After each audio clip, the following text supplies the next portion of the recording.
কখনো কান ধরে উঠবোস করানো, কখনো এক বৃদ্ধকে মারধরের ঘটনায় পূর্বে বিতর্কে জড়িয়েছিলেন ডাকসুর কার্যনির্বাহী সদস্য সর্বমিত্র চাকমা।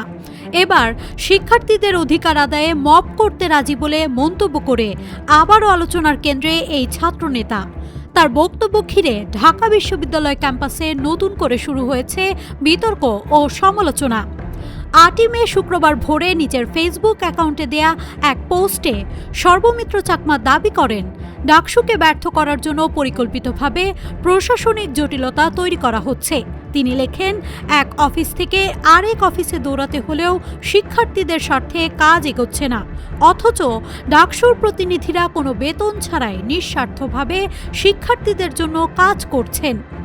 পোস্টে তিনি আরও বলেন, শিক্ষার্থীদের নানামুখী ভোগান্তির কারণে তারা আন্দোলনে নামতে বাধ্য হয়েছেন। তার দাবি, প্রক্রিয়ার মধ্যে থেকে এবং নিয়ম মেনে অধিকার আদায়ের চেষ্টা করেও কাঙ্ক্ষিত ফল পাওয়া যাচ্ছে না, বরং সুপরিকল্পিতভাবে শিক্ষার্থীদের অধিকার খর্ব করা হচ্ছে।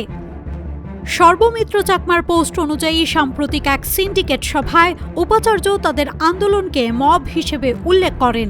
এর জবাবে তিনি বলেন, স্যার, শিক্ষার্থীদের কল্যাণে, শিক্ষার্থীদের অধিকার আদায়ে যদি মব করতে হয় তাহলে আমরা রাজি আছি।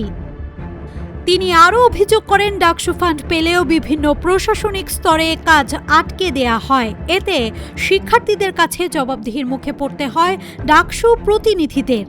তার মতে, শুধু আদর্শিক দ্বন্দ্বের কারণে ডাকসুকে ব্যর্থ করতে পুরো ৪০,০০০ শিক্ষার্থীকে ভোগান্তিতে ফেলা হচ্ছে। এমন অবস্থায় অনেকেই প্রশ্ন তুলছেন, শিক্ষার্থীদের অধিকার আদায়ের আন্দোলন আর মব, এই দুয়ের সীমারেখা কোথায়? প্রতিবাদের ভাষা কি ক্রমে আরও আক্রমণাত্মক হয়ে উঠছে, নাকি প্রশাসনিক অচলাবস্থায় শিক্ষার্থীদের ঠেলে দিচ্ছে এমন অবস্থানের দিকে? সেটি এখন বড় প্রশ্ন। News desk, Manabzamin.